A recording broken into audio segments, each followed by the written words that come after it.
Thank you for joining us today and happy Friday. I'm Corbin Delaney, and here with me today is our new host, Miss Susan Holt.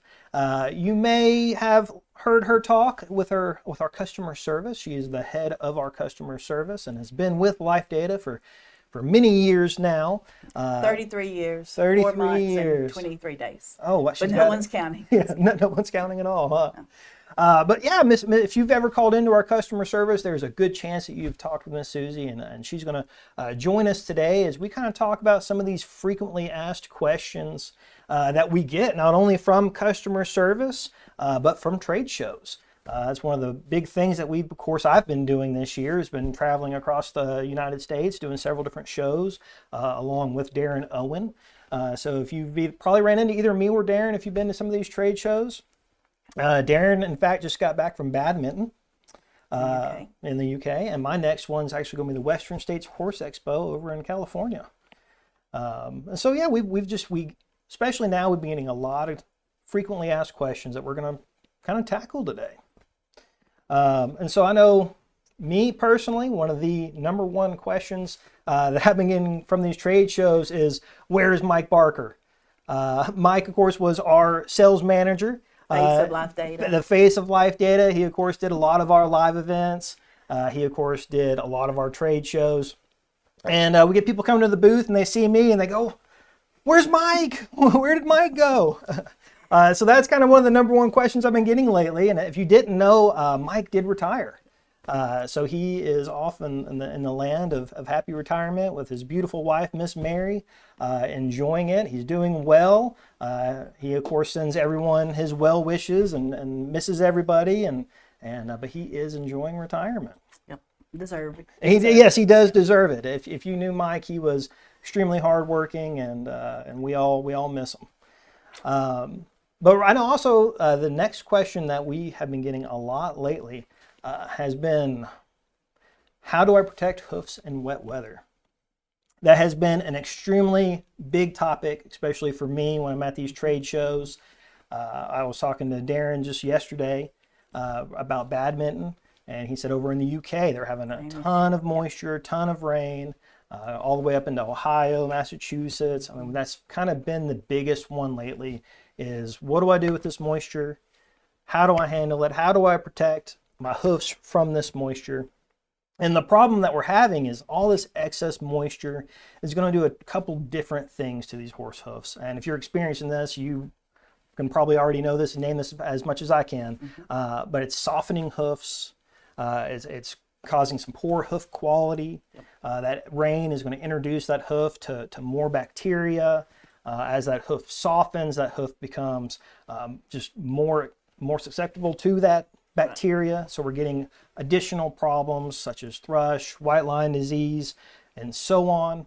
And the other problem that a lot of people don't always think about, Susie, is, are these stalls. Because especially if you're faced with this wet weather consistently, your thought is, I need to get my horse out of this rain. You think that's going to fix it? Yes. If I get the horse out of the rain, it's going to fix it. So I'm just going to let that horse sit in the stall a little bit more, in the barn a little bit, just out of this rain, which is ideally what we want to do, because we do want to get the horse out of this wet weather, out of this mud, and so on. But by putting the horse in the stall, we don't always get out to that stall to clean it as good as we need to. So that horse is now being introduced to ammonia, urine, feces, which can also then be detrimental to that hoof health. Yep. And so that moisture is coming in and affecting that horse in the kind of different ways there. And a lot of times we can feel a little bit helpless. Yep. Because we can't control the rain. Right? Nope. So what would you say would be your number one recommendation for these horses in this problem? First product, Farrier's Finish. Mm-hmm. Attack the outside. The Farrier's Finish will help to create a barrier to keep excessive moisture out, but the needed moisture in. It helps to moisten the hooves as well as keep that other moisture out. In Florida, we have a lot of horses standing in sand. Absolutely. And the sand just sucks the moisture right out of the hoof. So with the Farrier's Finish, it's going to help condition the hooves. And then the same way with all these places where it's wet, it will help to create a barrier to keep that excessive moisture out. Absolutely. But also, very important, is Farrier's formula. Mm-hmm. Farrier's formula helps to give the stronger, healthier hoof Mm-hmm. and make it less susceptible to all these issues. Absolutely. So, Absolutely. two things attack from the outside and the inside. Absolutely. And something to think about as we get into this summer is we're going to be going back and forth between the hot, wet, hot, Yes. wet, hot, wet, where it's going to be, you're going to get super hot, all that moisture is going to dry up, and then we're just going to get a downpour and all that moisture is going to come back in. We're just going to get kind of this expansion of the hoof and retraction and expansion and so on, which is going to cause even more problems as we go forward.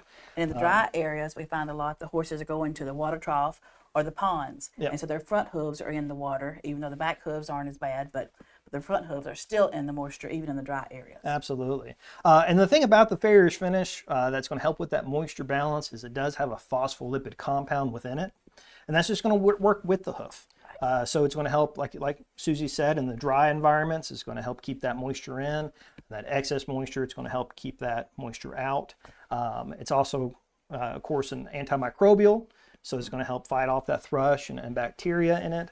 And it's also got some yucca extract, which is going to help with that ammonia. So if you are planning on stalling that horse, that ammonia is going to help kind of with those feces and that urine, and it's going to help just tie up that ammonia and help kind of protect that hoof. It's calm enough to where you can use it daily, or if you have some pretty severe problems, you're going to use that daily. But if you don't have any problems, just from preventative, just a couple times a week. Yep. What would you say, about twice a week? At least 2 or 3 times a week. And the Farrier's finish is highly penetrating. It has tea tree oil, and the tea tree oil helps to carry the other ingredients into the hoof and helps to get down in those cracks and crevices where it needs to get to kill those bugs. Absolutely. Absolutely. Well, as we talk about the weather, that kind of leads into our next question, which is going to be, how do I get rid of thrush? I can't tell you how many people have come to my booths asking, what do I need to do about thrush? I've been battling it all winter, been battling it in the spring, battling it in the summer. It just won't go away. Yeah, battering for years. We had a lot of customers call in. They can't do anything with it. Yeah, exactly. And unfortunately, with this excess rain that a lot of people have been seeing lately that they're not used to, they're dealing with bouts of thrush, and a lot of times it's kind of been the first time for them really battling with this.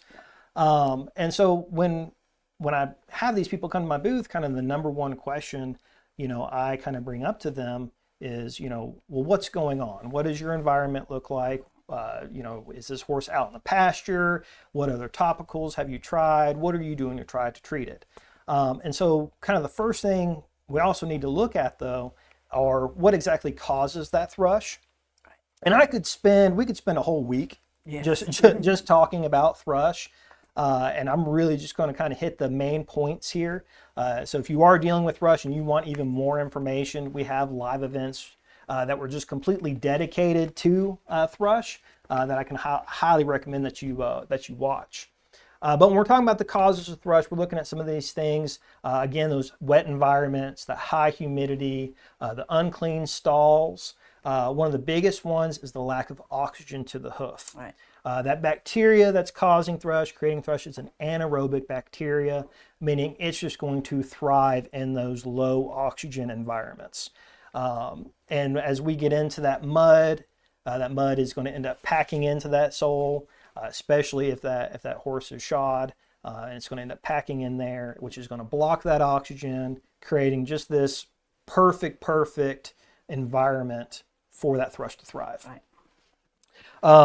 And so when we are talking about the ways to treat and prevent thrush, there are 3 kind of things we need to look at. Again, the environment, maintenance, and nutrition. And so again, if we have a place for that horse to get out of the rain, out of the water, that's absolutely fantastic. But again, we want to make sure those stalls are clean. When we talk about maintenance, and we're getting oxygen to the hoof. That's one of the number one things we want to do, is just clean out that hoof as much as possible, get the oxygen to that hoof to help kill that bacteria, help fight that bacteria. And when we look at nutrition, a lot of people don't always consider nutrition. Right. It's extremely important because it's going to give you better hoof quality. Because that's, when it comes to thrush, it's got to get into the hoof some way. Right. Right? So either a crack, a defect, Again, those soft hoofs from that wet weather, that bacteria has to invade that hoof somewhere. And so that nutrition is going to help just make a better hoof quality.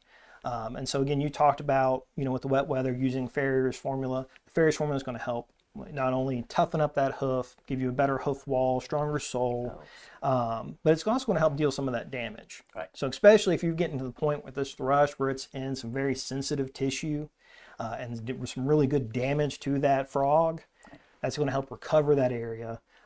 So it's a great not only for the preventative, but also for the treatment. But with nutrition is a long game, right? It's going to take several months for that to kind of come in and build up. It's not going to be the instant recovery. Right.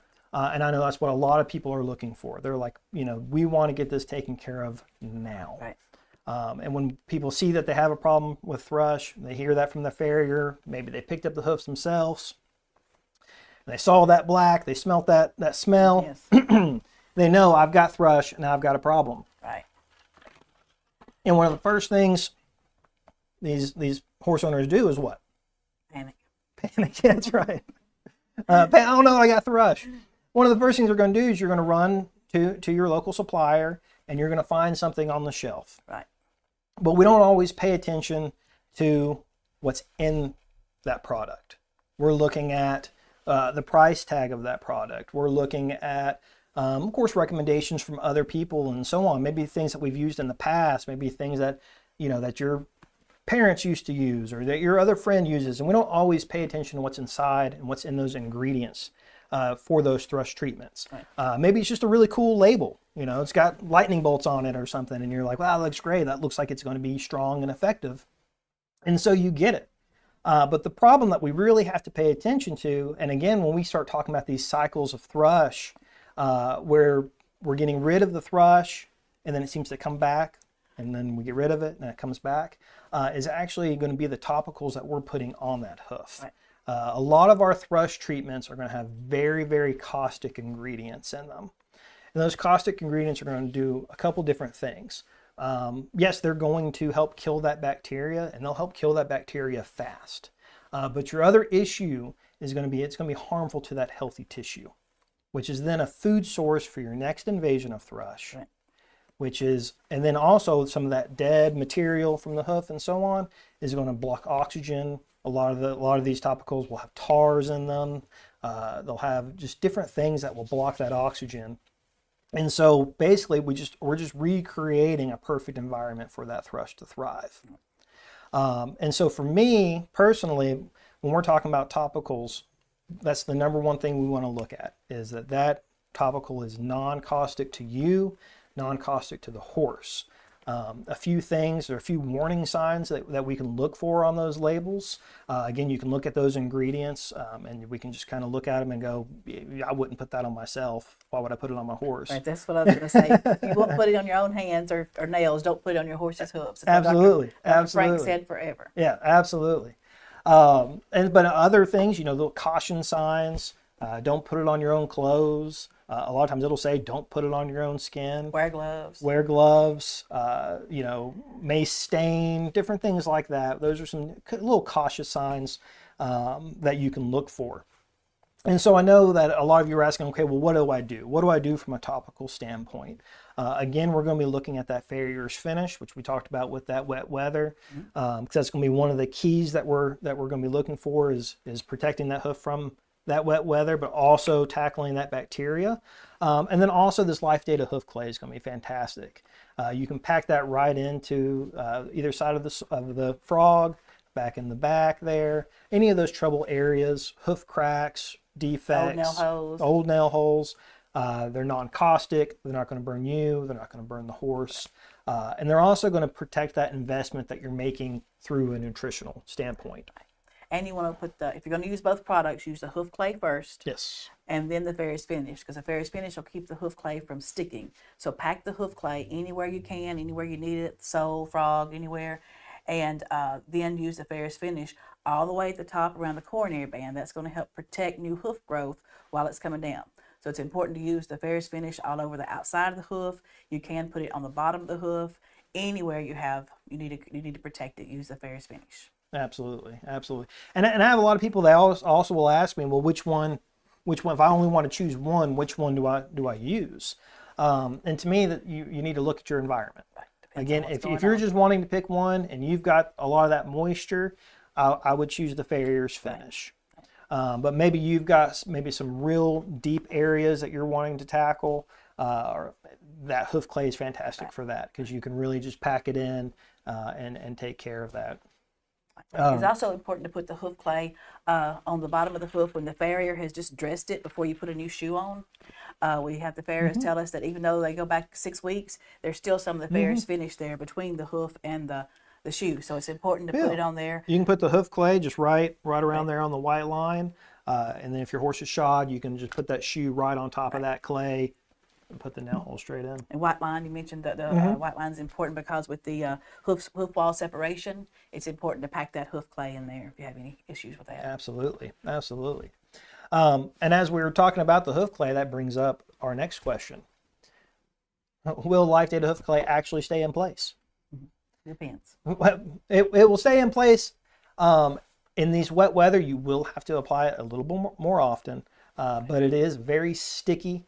It's one of the, I'll show people how to use it at a show, and then the rest of the day I can feel that residue on my fingers, But when we talk about the hoof clay, we have a lot of individuals who think you just got to almost just pack it flush with the hoof, and they use half the canister of the hoof clay, because they're just packing it so much and so deep.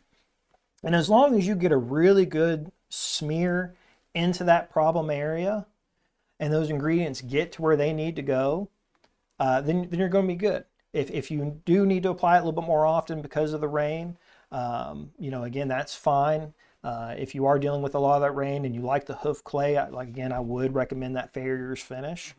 And they can, like I said, like Susie said, they can be used together. But as long as you're getting good smear in there, then you're good. It's also going to help penetrate that hoof wall as well. And so even though you may not see it, it's there, it's doing its job. And so again, if you're looking at just from a preventative standpoint and you're seeing this rain right now, I might do it every other day just to make sure that it's in there and protecting. If it's not that rainy, again, just once, twice a week, and it'll be help with that preventative standpoint. Some of it's going to fall out naturally, but yes, you may need to take a hoof pick or hoof brush and just pick out as much as you can before you reapply. Absolutely. And it's important to put it on as clean and dry hoof as you can without having to use more water, because they're already getting enough water. So just use a hoof pick, hoof brush, and just get as much out as you can, and then reapply. And while the product's in there, the tea tree oil, like you said, is penetrating. It's going to help to kill that fungus and bacteria that's in there while it's still packed in there. Absolutely, absolutely.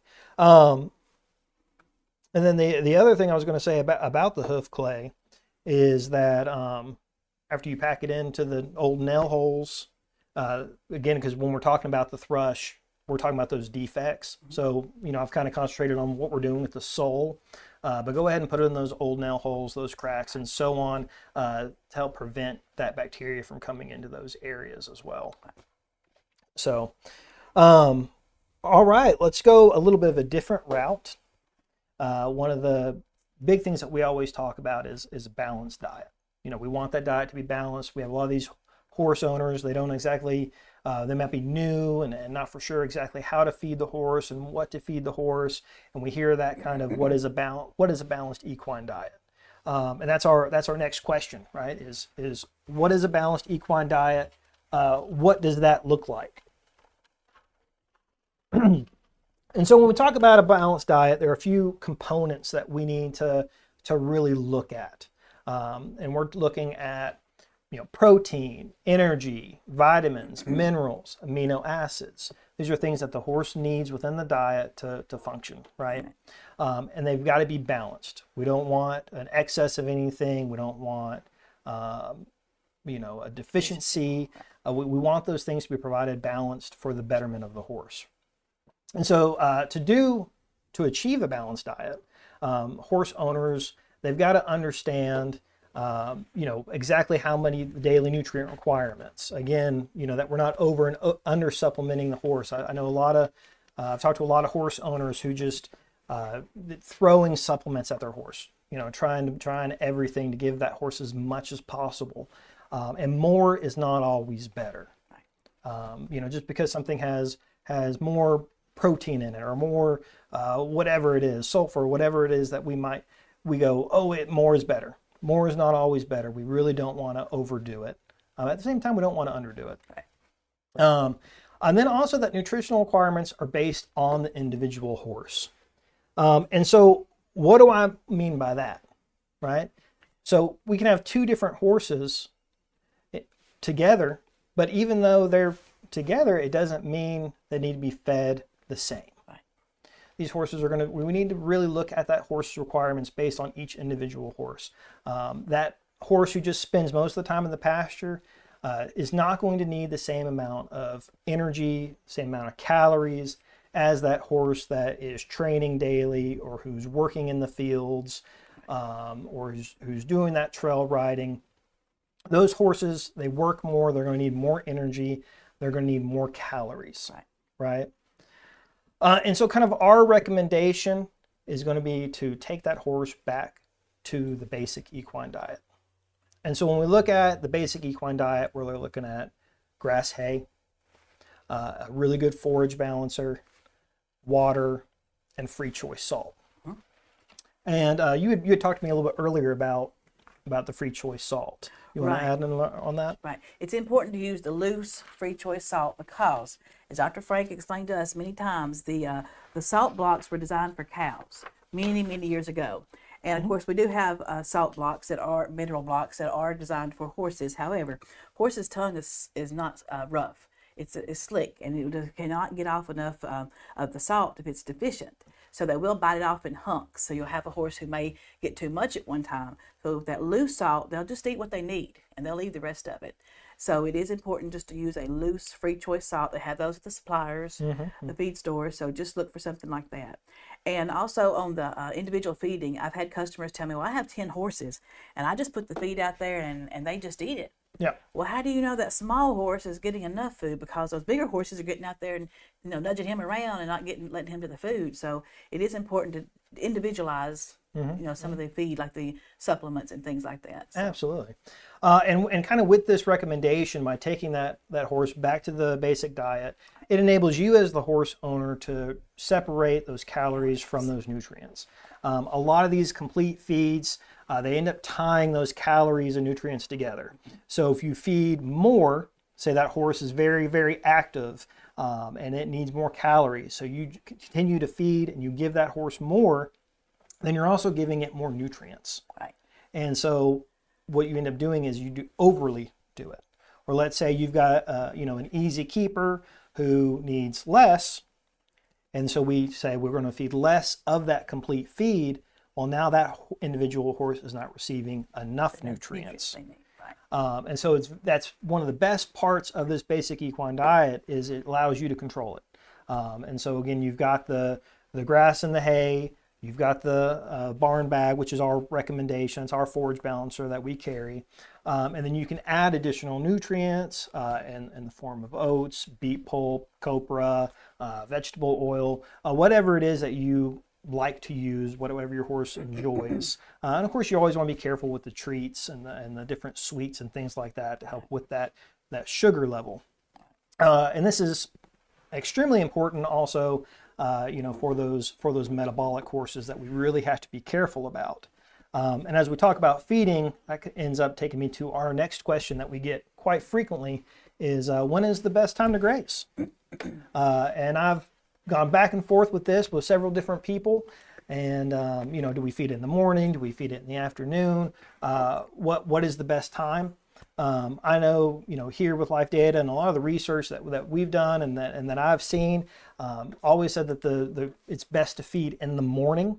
You want to usually in between, 3 a.m. to 10 a.m. or so. And basically, as we get into the day, that grass is going to hold sugar as it takes in sunlight, as it takes in the carbon dioxide, as it just kind of goes throughout its day. It's going to continue to kind of hold that sugar, and so that sugar is going to be higher. And so we're really trying to avoid that high sugar. Of course, we also want to pay attention to when that grass is, in moments of stress. So when we're looking at droughts or really cold, freezing temperatures, that can put the grass in stress, which will also produce sugar. So we also want to keep that in mind as well. And again, as I talked about, those EMS horses, these metabolic horses, again, this is extremely important because a lot of these horses, we got to be careful with the sugar, and we got to make sure that we're managing that from a good standpoint. And we have a lot of metabolic horses, a lot of owners coming and talking to us saying, what can I do for these horses? To the point where we actually ended up doing research and producing new supplements for these metabolic horses, which brings us to the next frequently asked question, which is, which specialty products do I give to my metabolic horse? Now, Susie, I know you've done a lot of research in this and talked with Dr. Scott Gravely here, and of course receive calls daily from these horse owners. So I'm gonna let you take this one. Okay. So through the research, Dr. Frank Gravely and his son, Dr. Scott Gravely, started many years ago here at our own lab. They developed a product called Life Data Lamina Formula. Mm-hmm. The lamina formula is for horses that are prone to laminitis. Maybe not just had one bout of it, but progressively keep having it. Mm-hmm. And so with the information they had from the blood results, they came up with the product, the lamina formula. It has nutrients in there that the specific these horses were lacking in their diets. So we do suggest feeding Farrier's formula along with the lamina formula. You feed 1 cup a day for a 1,000-pound horse, and along with half a cup of Farrier's formula double strength or 1 cup of original, depending on which one you're going to use. And so it's important to use the two products together. Well, after researching the horses with laminitis, they went on to research horses that had Cushing's disease. And through the research, they found that a lot of laminitis horses went on to develop Cushing's. So they developed the product called Adrenal Formula. Of course, we wanted to call it Cushing's Formula, but we couldn't for some copyright issue. So that's where they came up with the Adrenal Formula, plus the Cushing's is with the adrenal glands. So the Adrenal Formula has everything that's in the lamina formula, plus the extra nutrients the horses with Cushing's, PPID, and etc. have. So you wouldn't feed both, you would just feed one or the other. And on top of the adrenal issues, we went on to find that horses would go on to develop insulin resistant. You may have a horse who hasn't really had the first two issues and just have a metabolic horse, and the vet comes out and does the blood work and everything, says this horse is insulin resistant. So for that, we have a Life Data Insulin R formula. It has everything that's in the lamina formula and the adrenal formula, plus the extra nutrients the insulin resistant horse needs. So again, you only feed one of the three. And we do suggest feeding Farrier's formula with these products. It's based on feeding the two together to give the horse the most for their what they need. And I didn't include this as a topic, but that is one of the questions I get frequently when I'm at these shows, and I say, we recommend that you feed, Farrier's formula with these products, and they go, well, why? Why do I need to feed that? And one of the main reasons is because these metabolic horses are very prone to hoof problems, right. Especially laminitis. If you get into that Cushing's, you get into that insulin resistance range, these horses are very prone to that. Right. And so that's why we recommend to feed Farrier's formula as well, because we want to protect that hoof. Because the last thing you want to do is have that insulin resistant horse then become laminitic, right. Because then the problem just really explodes into something a whole lot worse. So if you had to choose between one, Dr. Scott has always recommended at least Farrier's formula if you had to choose between the two products. Well, and these products basically supercharge what Farrier's formula does for the hoof. And when we talk about Farrier's formula, we always kind of mention it as a hoof supplement. But it's kind of an all dermal tissue supplement, right? So it's going to help the hair coat as well, which is extremely important for that Cushing's horse. And so when that adrenal formula comes in and combined with that Farrier's formula, it's going to boost not only what Farrier's formula does for the hoofs, but also for that hair coat. And so that's an extremely important. You should start seeing that. Shedding a little bit better, a little bit cleaner, more glossier hair coat. And then you also know that with that Farrier's formula Farrier's formula that we're protecting that hoof from becoming laminitic. Right. And for at least probably 30 years, all we had was Farrier's formula. And I don't mean that just it's all we had. But Farrier's formula, we have many, many success stories with laminitis, founder. Many customers tell us that they didn't think their horse was going to make it. They just about done everything they could do. And then decided to start feeding Farrier's formula and made such a difference. So we had the Farrier's formula doing great things, but these are just some extra tools we have now that through the research we know can help the horses. Absolutely. Absolutely.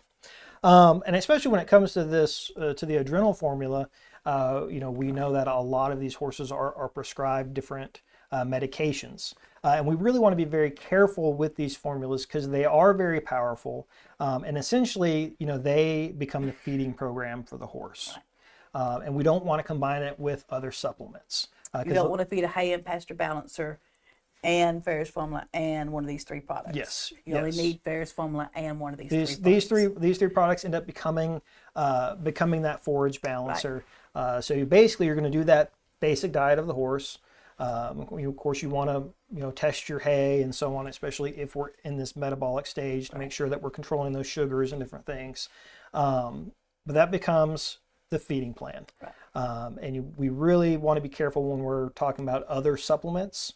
And so if you are interested in these products, I always recommend people to give us a call so we can kind of discuss this feeding program with you, especially if you're interested in feeding other supplements on top of it, because we really, really don't want to oversupplement because then you're going to be in a whole other world of problems. Right. But that takes us to our next question, which is, can Presend and Life Data Adrenal Formula be given together? And the quick answer to that is yes. It can be given together. These products can be fed with anything that is, medically prescribed to these horses. We just really want to be careful when it comes to that from the nutritional side because they're basically nutrition. Right. And so if it's something medically prescribed, we can feed that or give that alongside these, and especially with the Presend. And I know kind of the next question that always follows up with this, well, can I eventually take that horse off of Presend? Right. We really want to talk to your veterinarian about that. And so continue using the Presend along with that adrenal formula. And then a lot of times your veterinarian, after about a year, will have that horse retested. And during that retest, they can determine whether or not the horse will come off or not. But it's very, very important that you follow those veterinarian recommendations and do what that veterinarian says, especially for these horses. So really, really pay attention to that and do what they say. Right. We would never go against what your veterinarian has told you. We always say consult with your veterinarian. These are just our recommendations. Absolutely. And remember, a veterinarian has created the products.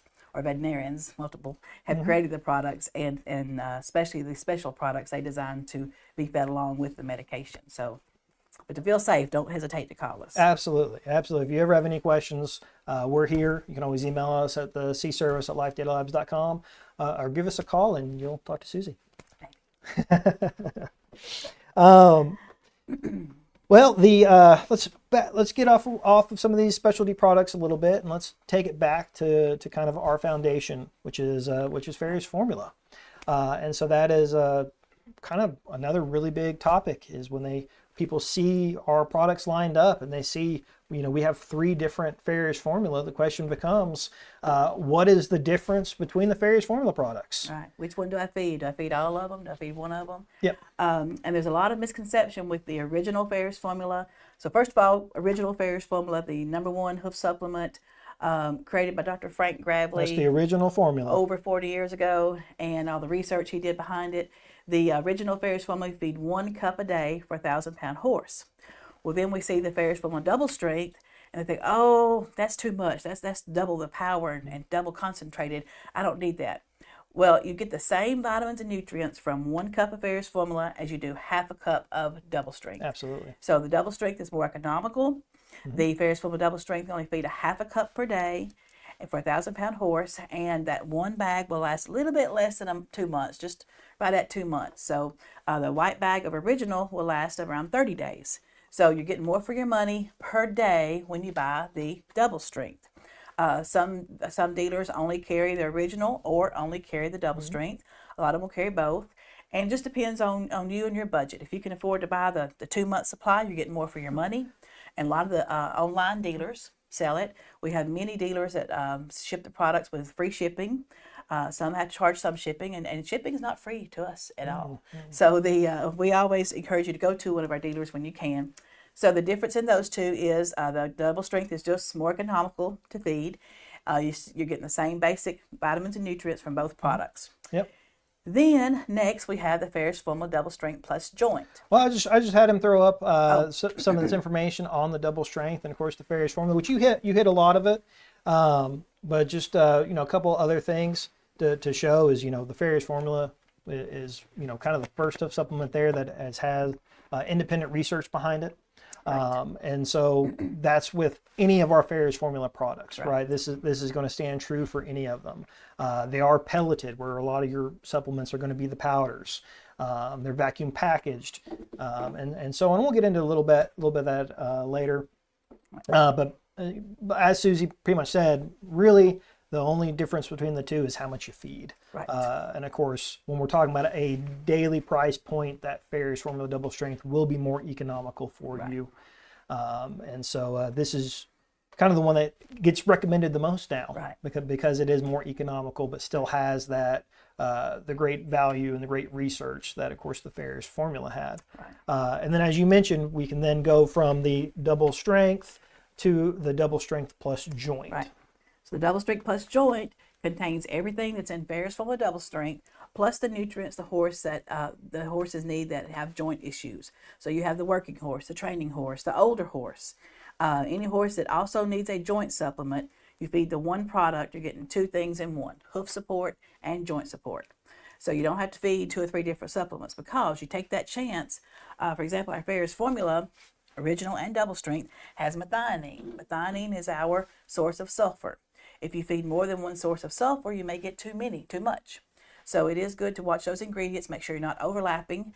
And so with our double strength, you can be sure you're getting everything you need in one product without over supplementing, plus more economical normally to feed one supplement than it is the two. Absolutely.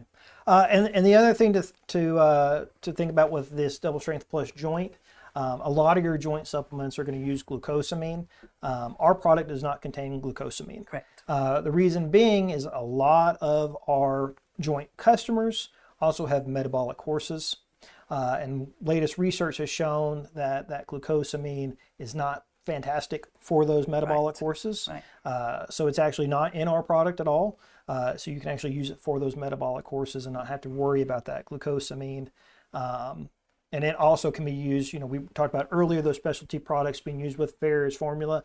Those can also be used with the Farrier's formula double strength plus joint. So with that, you'd get the supplement that you need for that metabolic horse, plus the hoof supplement, plus the joint supplement. And you don't have to worry about it being imbalanced. Right. And one thing to mention on the original, it seems like we have more and more mini horses, more and more ponies. Talk to more and more every week. And I've had many customers tell me, well, I hate to not give them more to eat because they're already overweight and I already have their horse at their feed limited. If you feed 1 cup a day for a 1,000-pound horse, excuse me, for a 500-pound mini, you're going to need about a half a cup of this. You're only going to need a 1/4 cup of double strength. So I've had many customers tell me, well, I'd rather have a few more pellets to eat. Even though it's not much to feed you, that mini is not getting much. So they're getting a half a cup of this versus a 1/4 cup of that. So that's one thing to remember. And also lasts you longer if you go ahead and, the double strength, of course, lasts longer, but the original may be better for you to give that horse a few more pellets. Yeah, it's funny you mentioned that. I've had people mention that to me as well, that they'll go with the original just because they feel like they're giving their horse more. And that's one of our favorite things to do is feed our horses. Right. Well, I know, when we talk about Farrier's formula, the next question we always get is, well, how long do I feed Farrier's formula before I start seeing results? Normally, either product, any of the products you're using, you should start to see results within 8 to 10 weeks, at least new hoof growth coming down around the coronary band. You'll see shinier, healthier coat, and that's with the Farrier's formula products. So you should see, at least that's a sign they're working. Now, it can take up to a year to completely regrow a hoof. We're not working magic. We're not saying it's going to regrow a hoof, and we're not going to repair any damaged tissue. The damaged tissue is going to grow down. The healthier hoof is going to grow down behind it. So you'll see the new hoof growth coming down around the coronary band. Normally, a a ring of thicker, denser, Yep. healthier looking hoof. And so you just have to be patient. I've had many customers tell me their horses' hooves grow faster while on our product. We can't guarantee that. That's just a good side benefit. So it just depends on your horse and how it responds. Absolutely. And that's, something I get from shows is I'll people come up to me and they'll show me a picture of the hoof and it's got a big old crack on it. And they're going, well, how do I heal this? What can I put in this to heal this crack? And one of the first things I tell them is you can't heal that crack. That crack has got to grow out. Right. And so, the Life Data hoof clay is going to be fantastic to pack into that crack to help protect bacteria from coming inside that crack. But it's got to be grown out. And so that's by combining these products, you're going to help grow out that hoof from the inside out. And as that new growth is coming down, that clay and that finish are going to protect it. Right. I believe I said that earlier, is that, these products are going to protect your investment that you're making in nutrition into the hoof supplement.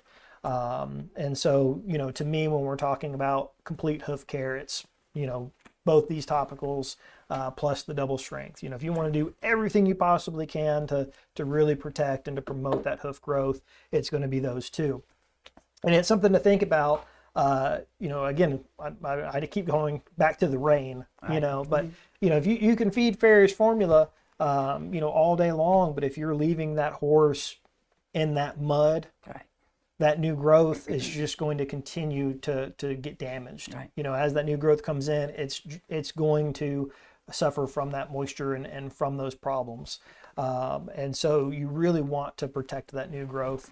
And that's something else, we hear is that, sometimes is, I'm not seeing the growth like I thought I would.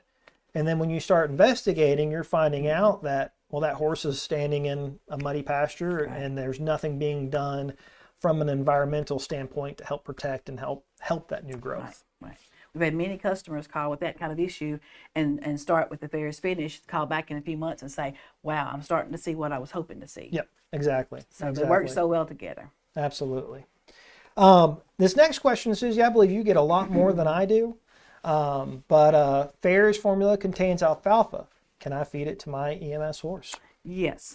The amount of alfalfa in the serving that you're going to be feeding a Farrier's formula is very insignificant to the overall diet of the horse. So you say you have a 1,000-pound horse and you feed a half a cup of Farrier's formula double strength, you're only going to be getting about a quarter cup of alfalfa, depending on the balance. So it's a very small amount considering a 1,000-pound horse. Mm-hmm. So you have to look at the other overall intake of the horse. What all else are you feeding the horse? So the Farrier's formula, the joint, none of these products have added sugars, and it's such a small amount. We have a lot of customers call asking for the WSC and the different levels of sugar, and we have that information we can share with you to help you assure you that you're not getting any extra sugars in our product. Absolutely. This next question always makes me chuckle. We will have people come by and kind of touch the bags and go, why are these bags so bumpy?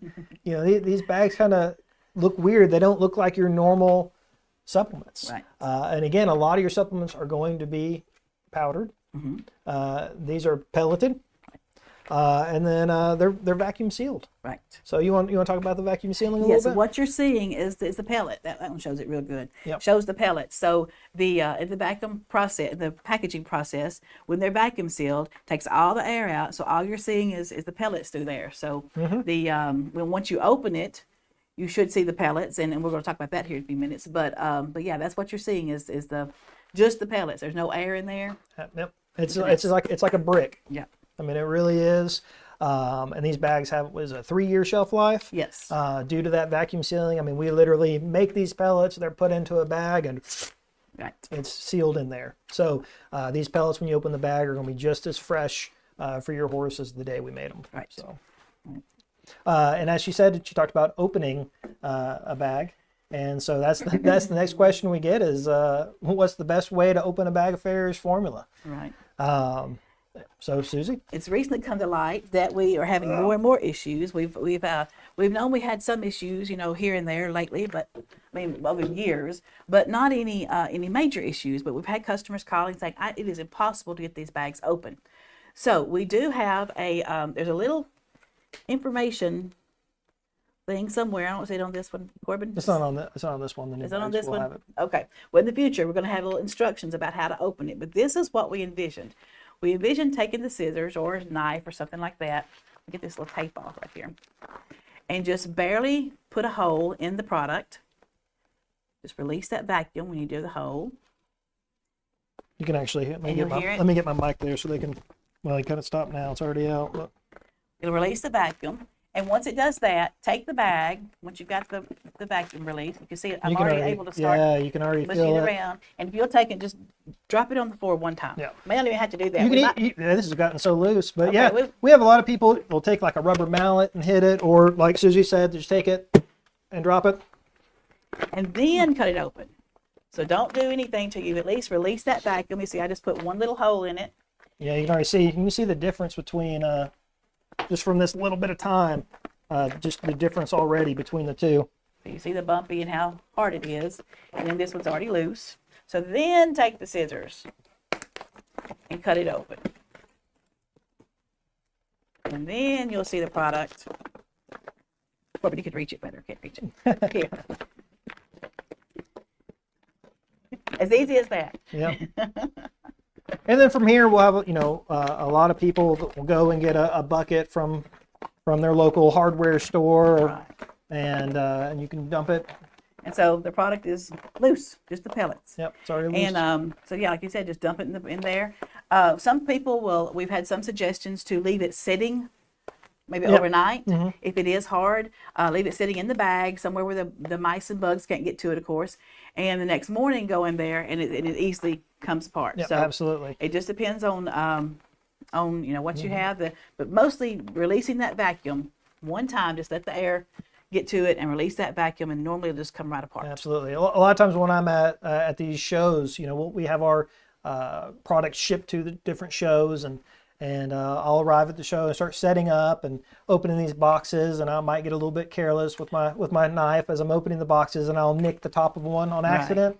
Won't realize it, but then the next day when I show up at the show, the bag's just flat, because like you said, you kind of just let it sit for a little bit, and it just ends up becoming loose by the end of it. So Once the air gets in it. Yep. And I've had a couple people say they like to let out the air and let it sit for a little bit. As we mentioned before, this is packaged fresh. Right. And so sometimes that smell can be a little bit intense. So it just allows that product to air out a little bit as well. And when you open it, it should smell as fresh as the day we made it, because the alfalfa, all the nutrients in there, and shouldn't smell old or anything like that. It'll be fresh smelling. Absolutely. Let's get this down here. Well, let's see. One of the next questions that we receive frequently is, can Life Data products be used together? Yes, depends. Depends on which products you're looking at. So again, we mentioned Farrier's formula. We only need one of the Farrier's formulas. Don't need to feed more than one of the Farrier's formula name. Barn bag, we haven't touched on it yet. The barn bag is the hay and pasture balancer. Not every horse has hoof problems, so not every horse needs Farrier's formula. Absolutely. Of course, we find more than not that a lot of horses have hoof problems, but that's why they call us, start talking to us. But if you have a horse who has no hoof problems and just a regular horse, the barn bag is what they need. It gives the nutrients in there if they have good hooves to help support the good hooves. And then if you do ever have any issues, you've got to add the Farrier's formula. But the barn bag could be fed by itself. If you have a horse who has hoof problems and you need a good hay and pasture balancer, you feed the barn bag with one of the Farrier's formulas. If you're feeding any of the 3 specialty products, the Lamina formula, Adrenal formula, or the Insulin R, do not feed barn bag. Absolutely. You definitely feed Farrier's formula with those, but you do not need barn bags. We have customers who are feeding all 3 products, and of course, they're not going to hurt the horse, but they don't need the barn bag because the other 2 products are giving them everything they need. Absolutely. Yep. And of course, you don't want to feed the Farrier's formulas together, Right? Just feed because one. then you're doubling up on the hoof. I've had some people think that, I got to feed this for the hoofs and this for the joints, but keep in mind this is basically 2 products in one, so there's no need to feed both of those. Right. But when Dr. Gravely formulated these products, he kept, again, that balance in mind when he created these. And he wanted to make sure that by, feeding these together, that we were not going to be over supplementing, especially when it came to the forage balancer and that double strength. And I know when we talk about just kind of the basic needs for that average horse, these two products together are phenomenal. If you really want to take care of that balance and that nutrition, these two together will take care of those needs for that horse. Or as Susie said, you can start with the barn bag, and if you ever get to the point where you feel like you need that additional hoof support, you can add this. But I know we have a lot of horse owners who are able to manage both body condition and hoofs just on that barn bag. And one way Dr. Gravely explained to me was the best way for the barn bag. It lets you reset your horse's clock. Many years ago, horses were not kept in stables, in barns and pastures. They were let free. They were able to go eat what they wanted to, all the forage they wanted. And so the barn bag gives you the basic vitamins and nutrients the horse would be getting if he were out foraging for himself. Absolutely. That's a good point. And then we got one last question that we'll tackle before we end it. But a big one is, you have a dog product? We have our products laid out at these expos, and they're going down, and we're going, hoofs, horse, hoofs, dog. What's this? When did you guys start having a dog product? You'd be surprised how many horse owners own dogs. Yes, exactly. We did a study. There's many, was it 90% or more horse owners also have dogs. And so that product is called the Life Data Breeders Formula. It's been around for quite a while. I don't know how many years specifically, but it's been around for a good bit. At least 30 or more. Absolutely. I like to call it the Farrier's formula for dogs. That's right. And we always kind of advertise, you have an itchy dog, because it's going to help with that skin, that hair coat, and improving that overall quality. But it's actually just a fantastic product to, even start your puppy on, because all those ingredients are going to be great for that hair coat, overall health. It's going to help a little bit with the joints. I know me personally, when I had, we went and adopted a puppy from the pound, brought her home, immediately started on the breeder's formula. And for me, the coolest thing was because of the tryptophan and magnesium that's in it, that helps with the mental composure, it actually helped training her. It kind of just helped her focus a little bit better, and she was one of the easiest dogs I've ever had when it came to training. Right, and it's not a full feed; it's a supplement. Yes. So you only feed a small amount, depending on the weight of the dog. Almost said horse, the weight of the dog, and so it depends on what your dog needs, and it may just be a little something lacking in their everyday diet. Yep. And I have one customer told me that his horse. His dog, I'm so used to talking about horses. His dog was very scared of storms. Yep. And the dog would just go ballistic whenever there was a storm coming. So he used the breeder's formula. And one day, it has been months since he'd been using it. And one day, a storm came up, and he asked the wife, "Where's the dog?" And she said, "I don't know. I hadn't seen him. He was in his bed asleep." Absolutely. The breeder's formula was just enough to take that edge off to where the storm didn't drive the dog crazy. Absolutely.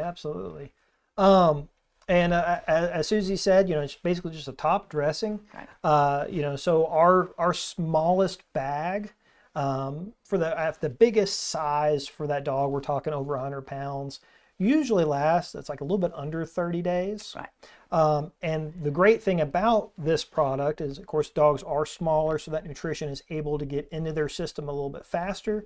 And so for most dogs, you should start seeing results within that first bag. Right. With it, by the end of Usually that 30 weeks, days, 4 or 6 weeks. By the end of that first bag, where that you should start seeing some results. Now, will it completely stop the itching in that time? Not necessarily. Because it's got to improve that hair coat, improve that skin, help heal that damage. But you should see a reduction in it. You should start seeing, again, that glossier hair coat. I've had some people tell me they, first time giving it to them, just on the sample, that they saw that the dog stopped licking at the paws and so on. And lady last week told me she fed it 2 days, and within 2 days, the dog was outside dog, and it had already stopped the itching and scratching. But if you have a severe problem, continue to use it, because it is nutrition. It has to build up within the body. It has to heal. It has to so on. And so if you have a very severe problem where that's, you've got loss of hair and just, broken out skin, red rash, and so on, continue to feed that product. Don't just don't stop. Right. So. And we have testimonials on our website on all these products. If you go to the product page and then the testimonials, you'll see where real people have used it and had their comments on there. Mm-hmm, mm-hmm. And so we do have a few questions here, just real quick. Phil asks, my mare has a crack from the coronary band. How can you stop it cracking while still in work? And so again, it's like we kind of talked about earlier. When it comes to those hoof cracks, you're going to have to grow it out. And it depends. Is it something genetic? Is it something happened in an accident? Could the horse have done something done something on an accident and cracked the hoof real bad? Could be if bacteria. It's something like that, we can't cure it. But if it is nutritional, the products may help to grow that crack out. So my advice for that hoof crack is, of course, you're going to start with that. If your horse isn't already on a supplement, you're going to start with that Farrier's Formula Double Strength. And then that hoof clay and that finish. Pack that hoof clay in there. Absolutely. And if that crack is being caused from maybe, if you're in a dry environment, more drier environment, or you're having that wet, dry, again, that Farrier's finish is going to be optimal for that. Right. But I personally love the hoof clay for the cracks because it really packs in there good and deep and just, basically allows protects that hoof as the new growth comes out to grow out that. So that's going to be my number one recommendation. Maybe bacteria, like you said, bacteria, and they're eating away at the hoof. And as the new hoof tries to grow down, it's not letting it. It keeps eating away at it. So absolutely, the two together will help. Absolutely, hopefully, it's not genetic or caused by damage. Yep. But that's going to help. We do talk about, of course, all the factors that affect hoof quality, and one of those major factors is going to be genetics. Right. That's always kind of a funny joke I hear is I've got crappy thoroughbred feet. Those thoroughbreds just genetically, a lot of them will struggle with that hoof quality. But with these products, it's going to put the best hoof possible that genetics will allow. So, well, we're getting close to 3:00 here in Alabama. 3-day weekend. 3-day weekend. Memorial Day. Happy Memorial Day, everybody. Phil says it was from an abscess 2 years ago. Oh. Yeah. So the combination may help. Yep. So from that combination, and especially with that hoof crack, the last thing you want to do is have bacteria enter and then give you a whole nother abscess. So definitely I would start with these topicals and of course with the Farrier's formula. And again, always be careful if you're using any other topicals, be careful with those ingredients. Make sure you're paying attention to that. Because we definitely don't want to cause any more damage from any other topicals. But yeah, as Susie said, we got a 3-day weekend this weekend. And so I know we're all looking forward to that. We hope that you have an absolutely wonderful weekend. If you do have any questions, please feel free to contact us at cservice@lifedatalabs.com. That email address should have been floating around at the bottom. Make sure to share, like, and comment. And if you call the 1-800-624-1873 number, you can talk to Corbin too. Well, yeah, but you'd be better off talking to Susan. Well, we hope everyone has an absolutely wonderful weekend, and we'll talk to you guys later. Thanks for joining.